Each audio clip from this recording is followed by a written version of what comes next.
Hi everyone, it's Cathy from CathyZielske.com. Longtime, firmly established scrapbooker catering to the minimal memory keeper and now turned card maker. Surprisingly, and wanting to share this new crafty adventure with you.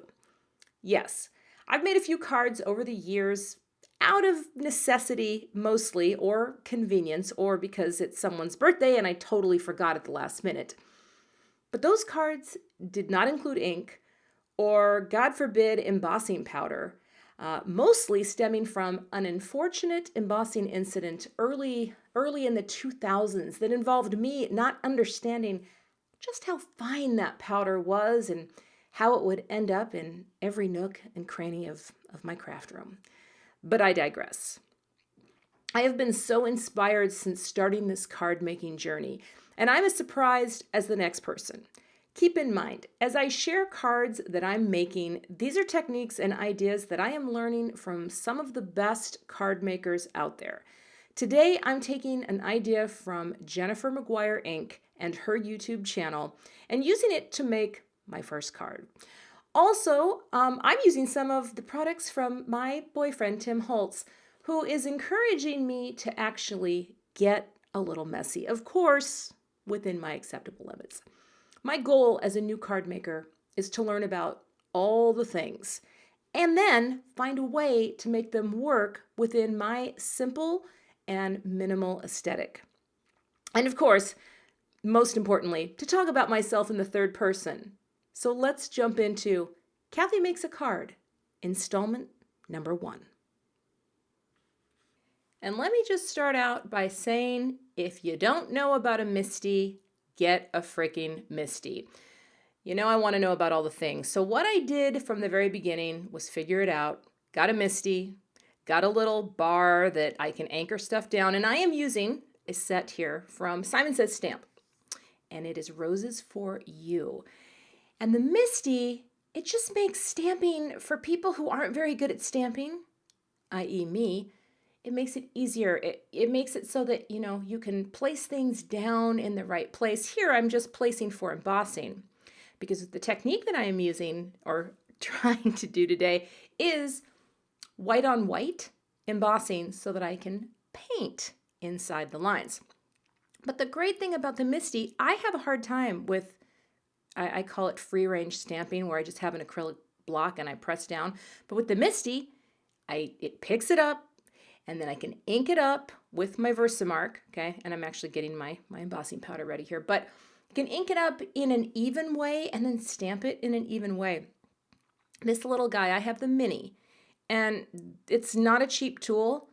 I also want to get the big one. I just think this thing is about the coolest invention, and I think that's what it stands for. Most innovative stamp tool invented. Yeah, we can Google that. But it's amazing because it lets me get crisp images as a new stamper. And that's my anti-static tool, little powder bag. I try to remember to use that because I'm very new to embossing powder. So yeah, press it down and get my impression. And I'm going to just cover that up, move it out of the way, and here we go. Take off my magnet, and yes, I did copy Jennifer McGuire the way she has a big magnet bar, and because I also had an unfortunate early magnet incident. You can't really see it here under the light that I have, but I'm going to take my little spoon and my little Sistema thing, also inspired by Jennifer. She is my stamp guru, people. She is my Yoda. And I say that with love because she looks nothing like Yoda. She's actually quite an attractive young woman. Anyway, you can see it showing up now, and I've got my white on white done. I like to try to get it off to the best of my ability. And now I'm ready to heat emboss this. The paper I'm using, by the way, is Nina Solar White cardstock. Again, told to use it by Jennifer. One thing I want to point out here, I feel I'm playing the embossing powder roulette because this is what happened to me years ago. I had an open container of powder so close to the embossing, and that's where the snowstorm of embossing powder happened. So, do not as I do. Move that powder further away because I'm telling you, those embossing tools, you know where that's going to go. You know what I'm saying? So yeah, I went and got this going, and this is still super magical to me. Watching embossing powder change to whatever it is that it changes to, I do love it because again, I'm new to this. I'm still thinking that I'm maybe not doing it completely right, but at the end, I have my image and it is now white on white, and I am ready to move on. And the move on part is to paint inside the areas that I've embossed. Now, of course, it's a little hard to see with the light here, but I've got the Tim Holtz water pen, which, okay, I don't paint. I'm not a painter. Oh, and then I had to emboss that one. Kind of missed that one. But I am not a painter. I've never painted. Not really. I mean, anything that I have painted has kind of been a joke and just ended up in the recycling bin. But I learned about the water pen and I learned about these distress inks again from watching Jennifer and also watching Christina Werner, another amazing card artist. And I thought, okay, I'm going to give it a whirl. And here's the thing. I don't even know if you're supposed to dip right on to the pad, but I did. And I just started coloring in the center of the roses. And here's the thing. I just did a nice little swirly motion inside each rose. And of course I could see it pretty clearly under the light that I was, I knew where I was going. And then I just used a piece of scrap paper to clean it off and then went to the next one. These inks are so cool. I always thought distress inks were just for messy stuff. You know what I mean? Like, oh, I'm going to make a grunge tag building. And really all it took was seeing some other people use these tools in a way that I had no idea was possible. And so I just went through and painted, and I felt like I was a kid again, but like doing something that actually looked good. Now, part of the cool thing about this technique that I learned from Jennifer is when you have the white embossing, you have little wells almost. So you have a guide that you can fill in. And this water brush has a really fine tip. There's also a wide tip one, but I am using the really fine tip one, and it's just getting into some of the smaller places. So yeah, I just started to play with the inks, mix them together, and you kind of can't go wrong. Even if you go outside the lines, I feel like there is an aspect that's kind of the charm of water painting, or at least that's what they say. So I just went around and filled in more with the orange. And I'm not very adventurous at this point with color choices. I tend to love orange. I tend to love green. Those are actually two of my corporate colors for CZ Design. So I go to them a lot, and pink, mostly because I think it's a great combination. And I wanted something that was fresh and happy, but also had colors that reflected kind of my style and aesthetic. Now I did forget to fill in one little rosebud on here. So, you can kind of play with it. I went back in, made it a little pinker, because I did two versions of the card that I'm showing today. One that I made, and I couldn't believe I made it. And then this one was the recreation of the card. And I thought, can I show people how I did this? Turns out, apparently, the answer to that question is yes. And so I set it aside to dry, and it was time to do my sentiment. So I have a little piece of vellum, put my little magnet down, still trying to figure out that magnet, because I had two of the Misti magnets and I promptly broke both of them. Now I've got my little sentiment that I'm going to use, and this is from a new stamp set from me, and it's called Simple Sentiments number 01. And here again, I'm still pretty new. Like, I think I warped it coming off the page, but I love that you can lay things down on the Misti, you can get it centered and see exactly where you want it, right? And there it is. I've got it centered, so I'm going to pick it up, and now I'm going to go ahead and ink this and stamp it. And I'm going to make two impressions because I wanted to have an example in case I screwed one up. So I'm just flipping my paper and doing it again. I will tell you this, people.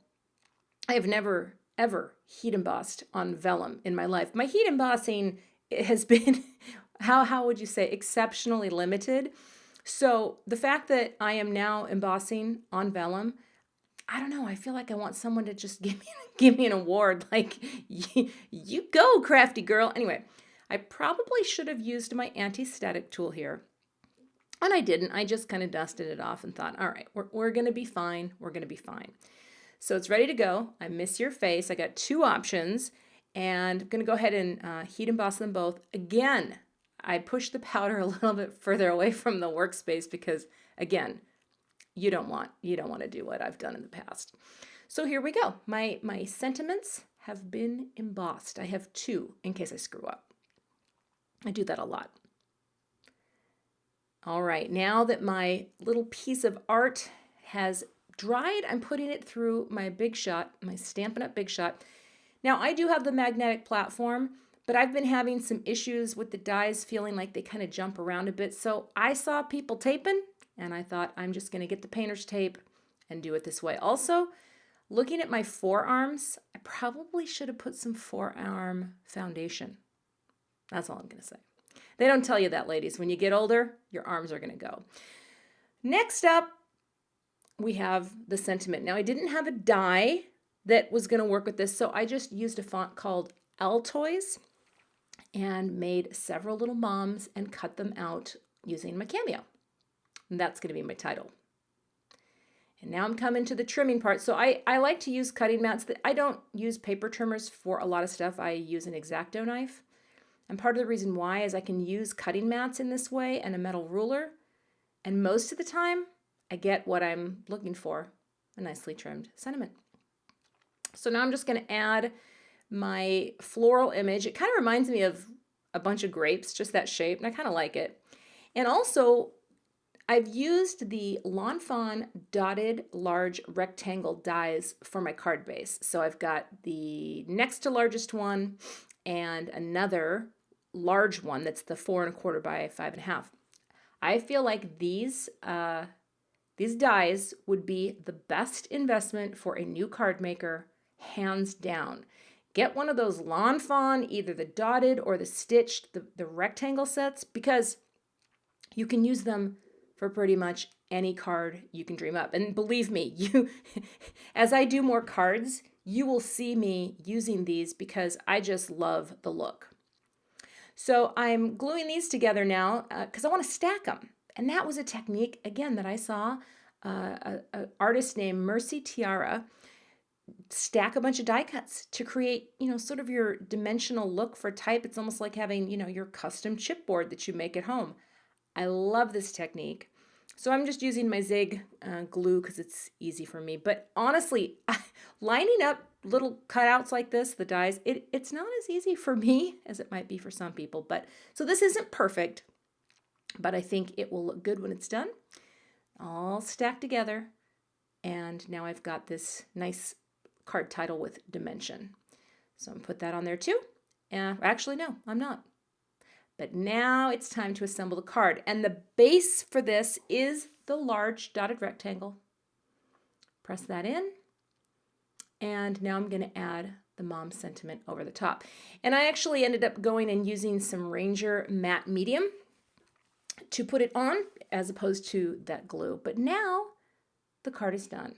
And all I'm going to do is mount that on a card base. Now I want to show you, here's this version, here is the original version. So 2 different cards with a totally different look, and yet the same. Just, I love the way the ink is different on one, and then on the other, it's a little bit richer, it's a little bit bolder. But yeah, that is my first card, people.